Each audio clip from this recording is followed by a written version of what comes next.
Another day, another basketball stories na naman ang pagkikwentuhan natin. At ngayon nga, yung pag-uusapan natin ang balitang trade sa pagitan ni Giannis Antetokounmpo at LeBron James at ang latest update sa pagkuha ng Golden State Warriors kay Al Horford.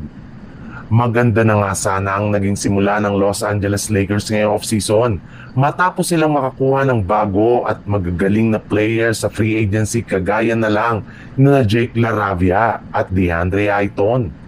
Sadyang nagulo lamang nga ito nang magsimula ng kumalat sa social media ang posibilidad na pag-alis at pag-request ni LeBron James ng trade sa team kahit kakukuha pa lang nito ng kanyang player option. Mas lalong umingay pa nga ito nang maglabas na ng ilang mga analyst na mga balita patungkol sa hindi pagkakaintindihan ni LeBron James at ng front office ng Lakers na sinundan pa ng pagbulgar ng balita na meron na nga daw 4 na kupunan ang nakipag-usap at nagka-interes sa pagkuha sa kanya.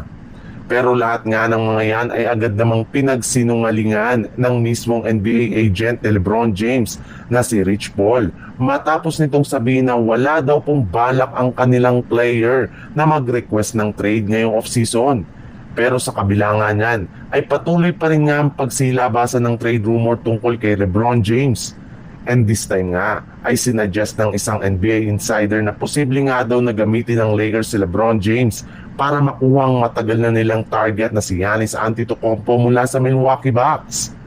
Sa ibang balita naman, simula nga na maging isang ganap na unrestricted free agent si Al Horford, ay pinag-agawan na nga agad ito ng napakaraming mga kupunan at may lumabas pa nga na balita na ang Golden State Warriors nga daw ang pinakamataas na odds na makuha ito sa free agency ngayong off-season.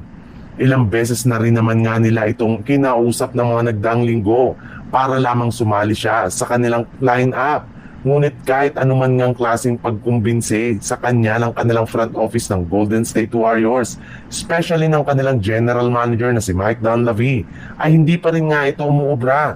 In fact, ikinumpirma na nga ng NBA insider na si Shams Charania ng ESPN. Dapat nga daw sana ipipirma na ng kontrata si Al Horford sa Golden State Warriors, ngunit hindi nga niya ito ginawa kaya hanggang ngayon ay nananatili pa rin siyang isang ganap na unrestricted free agent.